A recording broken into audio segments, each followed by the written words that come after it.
do have, it looks like, 2 of the deceased still in the wreckage of the plane. They have not been removed yet. One who was declared deceased yesterday, that body was removed by the Riverside County Sheriff Coroner. So the coroner's office will be coming back here shortly to work with the NTSB in removing those other 2 deceased persons.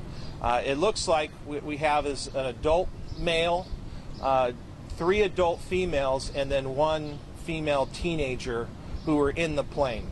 And it was the adult male, 1 adult female, and the teenager who were the 3 who perished in the crash. We will have an update, maybe a little bit more thorough update at about 11 o'clock with the fire department. The Riverside City Fire Department is the lead in this incident. The Riverside Police Department is assisting with just kind of the scene safety and perimeter and any other things. But the NTSB will probably be the taking over the whole investigation here shortly. Are you going to go through the whole thing? The ones that aren't destroyed?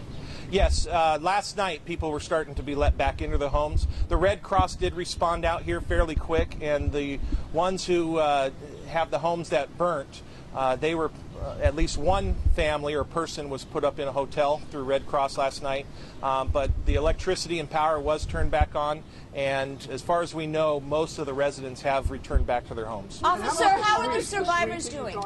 The NTSB is with the fire department will be doing kind of a secondary search or sweep of the house just to verify that there's no other victims inside. From what we understand last night, the residents of the main home that caught on fire, where the wreckage is, they were not home.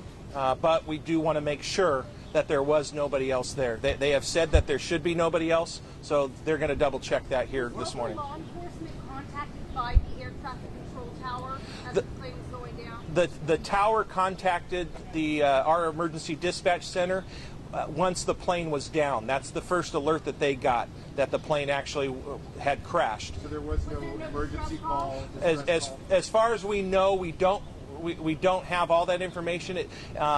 The FAA and NTSB will figure that out, but our emergency dispatch center was notified once the plane went down by the airport. Officer, how are the survivors doing? And is one of them, was she the pilot? We don't know who the pilot was still. We're still trying to figure that out. We have 1 patient that's in stable condition at a local hospital here in Riverside, and the other patient is in critical condition with severe burns at Arrowhead Regional Medical Center in San Bernardino County. Did she undergo surgery? I believe both have undergone surgery is what it sounds like, but I know the one who's in critical has. And as to their relationship between everybody aboard the plane, what can you tell us? The FAA and NTSB are still figuring that out. There may have been some type of relationship. We don't know exactly what it was, though. How remarkable do you think it is, based on what you know, that nobody on the ground was hurt or killed? Oh, it's extremely remarkable. There was actually 1 person in this first house behind me at the time of the crash, and he was able to get out unharmed. But yeah, very remarkable that nobody else was injured. There are parts of this airplane that have kind of spread out along the whole street, so fortunately nobody was injured outside of those who were in the plane. Is there a neighborhood along the flight path, or are planes usually veering off to the right? You know, I don't know for sure. It's in the general area. As you can tell, the airport is easily within a mile from here. So I don't know if this is in the direct path or not.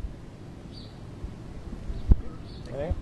Thank you. All right, you were listening live there to Officer Ryan Railsback with the Riverside Police Department, and as we speak, investigators are at the home right now. As you heard, they're going to do a secondary sweep just to confirm there was no one inside the home. 5 people aboard. We have now learned an adult male, 3 adult females, and a teenager. Of those 5, only 2 adult women survived. That teen did die along with the man and one of the adult women. What their relationship to each other are unknown right now. We originally heard that it could have been a set of grandparents or parents traveling to this competition, some kind of a cheer competition that was held this weekend at Disneyland. There will be another media briefing. Of course, we'll have all that information on the Fox 11 newscast at noon. That briefing set for 11 a.m. and that will be led by the NTSB. And we do expect to learn a little bit more as to how or why the plane crashed. That will likely take months to determine.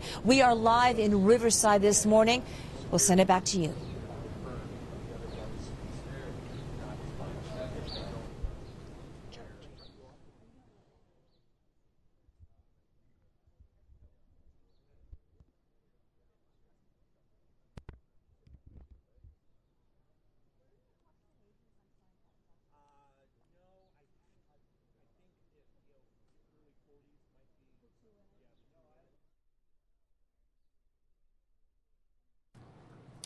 All right, everyone. So you just heard from the Fox 11 Los Angeles reporter there giving us an update following that press conference. Riverside officials holding a press conference to update the public on this devastating story.